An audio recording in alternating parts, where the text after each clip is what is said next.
डॉली, तो तुम क्या देखे जा रही हो उसे? किसे राजीव? मैं तो किसी को नहीं देख रही हूँ। ज्यादा ना होशियार मत बनो। तुम मुझसे नजरें चुरा चुरा के ना उस लड़के को देखी जा रही हो। चलो राजीव, मैं अब आपको बता ही देती हूँ कि मैं उस लड़के को क्यों देख रही हूँ। मैं इतनी देर से उस लड़के को इसलिए देख रही थी क्योंकि उसकी पर्सनैलिटी क्या जबरदस्त है। मैं सोच रही थी काश आप भी उसी की तरह एकदम स्लिम ट्रिम होते तो आप भी कितने अच्छे लगते मेरे साथ चलते हुए।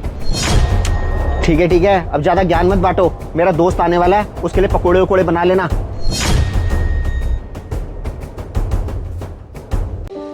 वैसे एक बात है भाभी, चाय आपने बहुत बढ़िया बनाई है, मजा आ गया पी के। थैंक यू भाई साहब। वैसे एक बात बोलूं, आज आप भी ना बहुत हैंडसम लग रहे हो और ये जो आपने ब्लेजर पहना है ना, आप पर काफी जच रहा है। थैंक यू भाभी जी, आपने तारीफ कर दी, आज तो मेरा दिन ही बन गया। वैसे भाभी जी, आपने अपने आप को भी बहुत मेंटेन किया हुआ है। अरे भाई साहब, मेंटेन क्यों नहीं करूंगी। ये जो आपके दोस्त बैठे हैं ना, इनका यही कहना है, एक औरत की सुंदरता ही उसकी पहचान होती है। वैसे राजीव एक बात बताओ, आप और भाई साहब एक ही क्लास में पढ़ते थे, इसके हिसाब से आप दोनों की एज भी एक बराबर होगी। ऐसे राजीव बुरा मत मानना, आप ना भाई साहब से 4-5 साल बड़े लगते हो। रहने दो, तुम अपने आइडिया ना अपने पास ही रखो। मैं सिर्फ इसलिए इससे बड़ा लगता हूँ क्योंकि ये हाइट में छोटा रह गया और मैंने अच्छी खासी हाइट निकाल ली। अरे राजीव, बात सिर्फ हाइट की नहीं है, आप भाई साहब को ही देख लो। भाई साहब की स्किन देखो कितनी ज्यादा ग्लो करती है, एक भी रिंकल नहीं है। और अब अपनी स्किन देख लो, इतनी ज्यादा रिंकल्स आ गए फेस पे, स्किन तो एकदम लटक ही गई है। डॉली, अब हमारी चाय भी खत्म हो गई है और तुम यहीं बैठी रहोगी या हम लोगों के लिए कुछ खाने के लिए भी लेके आओगी?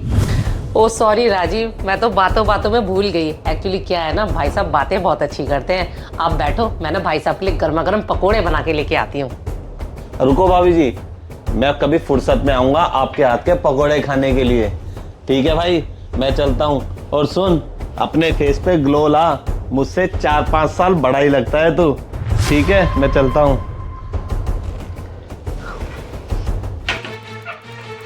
डॉली रुको एक मिनट, बैठो, मेरी बात सुनो। अब ना बहुत ज्यादा हो गया है, तुम्हारी हरकतें डे बाय डे बढ़ती जा रही हैं। एक बात बताओ, तुम मुझे किसी से क्यों कंपेयर करती हो? तुम मुझसे प्यार करती हो मेरी पर्सनैलिटी से? अच्छा राजीव, एक बात बोलूं, ये बात ना मुझ पर नहीं आप पर लागू होती है क्योंकि आप ही मुझे हमेशा बोलते हो। डॉली, वैसे एक बात है यार, लड़कियों की सुंदरता ही उनकी पहचान होती है। अब उन दो लड़कियों को देख लो, क्या जबरदस्त ड्रेसिंग सेंस है उनका।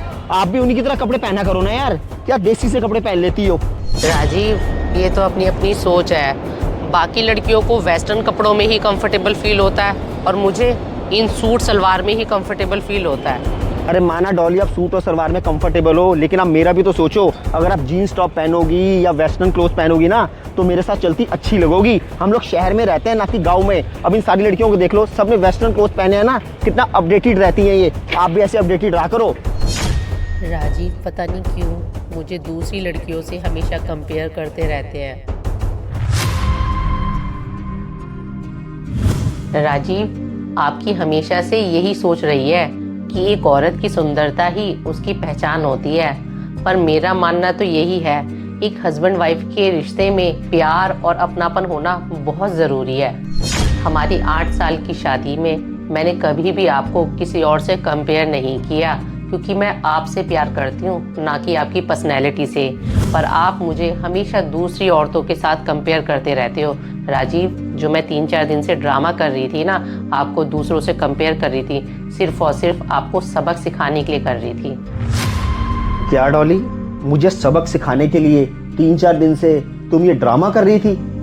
हाँ राजीव, ये जो मैं 3-4 दिन से ड्रामा कर रही थी ना, ये सिर्फ और सिर्फ आपको आपकी गलती का एहसास दिलाने के लिए कर रही थी। अगर मैं ऐसा ना करती ना, तो शायद आपको अपनी गलती का कभी एहसास ही नहीं होता। डॉली, मुझे मेरी गलती का एहसास हो गया है। पता नहीं क्यों हम लड़के शादी के कुछ सालों बाद अपनी वाइफ से यही उम्मीद करते हैं कि जितनी शादी के समय वो सुंदर थी, उतनी सुंदर वो हमेशा रहे।